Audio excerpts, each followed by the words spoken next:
What's up, guys? Derek, moreplates.moredates.com. Today we're going to be talking about why minoxidil does not prevent hair loss and what you need to know before you start minoxidil. So typically, when you start noticing male pattern baldness, you might go to your doctor and you'll say, I'm losing my hair, what do I do? And then a lot of the time, their first recommendation will be Rogaine or minoxidil. And what you need to understand about minoxidil is, despite it being, FDA approved for hair loss prevention, it does absolutely nothing to prevent hair loss.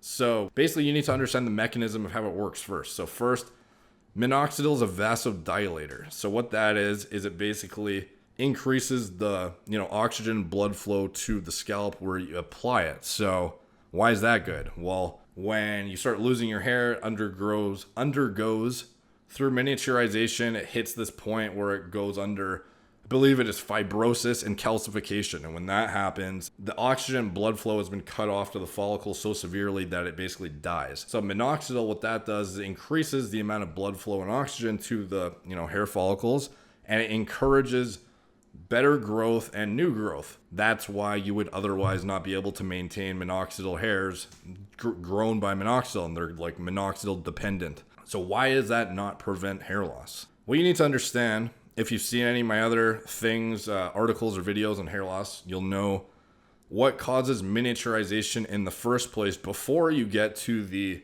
calcification fibrosis part of the hair follicle literally dying. And that is androgen miniaturization. So basically, you have testosterone in your body.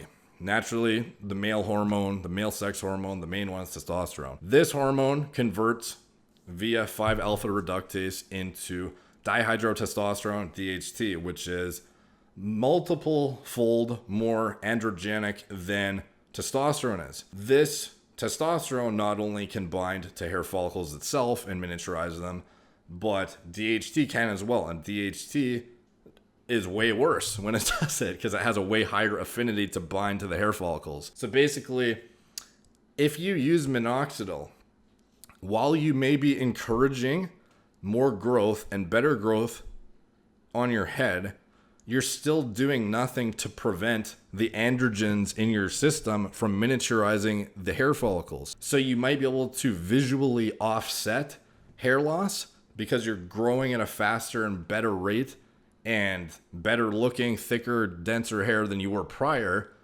but you're doing nothing to prevent your existing healthy hairs from falling out of your head still. So basically what happens is, if you take minoxidil only, what you do is you get new hair growth or better hair growth, whatever you want to call it, but all the existing healthy ones are still dying off. So eventually you're going to get to a point where, even if it's like you're offsetting the loss visually, you're still losing those hairs and they're being permanently lost, the healthy ones. So eventually you're going to get to a point where, despite however many minoxidil dependent hairs you've grown, the healthy ones that die off because of androgen miniaturization will take over the amount that you've grown with minoxidil, and you're going to start noticing receding and or diffuse thinning again. So what you need to do, the first thing you should be doing, is tackling miniaturization from androgens, as opposed to minoxidil should be like the last part you add. And it would be the last thing I'd add in because I think it's probably the most side effect ridden, despite what, people say and people claim. I got brutal water retention from it. I know people who've had heart palpitations from it. I know people who've had aging of their face almost. It just seems like it's actually more common to get side effects from minoxidil than the other stuff. And obviously finasteride, you have like a whole website dedicated to people who think it's poisonous, and that's like a whole nother topic about, the effect androgens have on libido and like vitality and physiological functions. And then there's the people who think, RU5841 is like a research chemical, so therefore that's the dangerous one, and blah, blah, blah. Like, everyone has their own opinion about what is, safe or not. I think minoxidil, because it's like, it's not actually protecting you. That should be like one of the things you add in last as like a last resort addition. Because I find on average, more people get side effects from minoxidil that are cardiovascular related, which is like the main one I'd be concerned about, versus all the other stuff. Like when people, especially when people derma roll to increase the absorption, I've heard of some guys getting like really severe heart palpitations from it. And obviously, you know, everyone has their own individual response to everything. Like you could have some guy who'd take, you know, Tylenol and have an allergic reaction, end up in the hospital or something. So there's always going to be like a few people who respond poorly to drugs. That's just how it works. But in general, I find like risk to reward, the minoxidil is like the last thing, because it should be basically your base or your foundation of hair loss protection should be protecting yourself from androgens, first of all. And then once you're protected and you know you're not progressing hair loss anymore and it's halted, then you can focus on regrowth and improving the density of your hair and like trying to regrow areas or, you know, regrow as much as you can kind of thing. Minoxidil is not the first thing I would do, despite what many people recommend. And while there are obviously cases where you could, you know, visually offset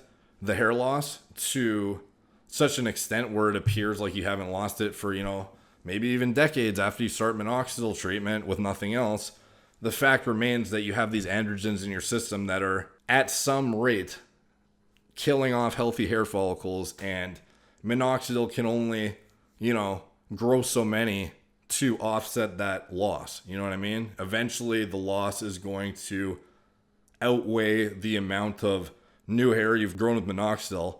And, you know, the minoxidil dependent hairs are minoxidil dependent, and some people, you know, they don't want to apply the thing like every single day because it's greasy and it's gross and it's annoying, and it's like the most hassle ridden one in my opinion, and it's like the one that makes your hair look the worst out of everything. So not the worst in like the sense of the actual hair you get from it, but I mean like it can be kind of greasy and stuff. If you have a certain hairstyle, it can look like visually unappealing and be kind of a hassle to deal with. Obviously in the grand scheme of things, that shouldn't be like your main concern, but basically getting off track here, my advice would be deal with androgens first, and then once you've, you know, established your foundation of protection, then you move on to, if you need it, the other stuff. So anyway, just my 2 cents. Hopefully it helped some guys out. If you like this content, you want to see more about hair loss prevention, bodybuilding, lifestyle related stuff, hit the subscribe button, hit that notification bell to stay updated when I post stuff. Check out my blog, moreplates.moredates.com.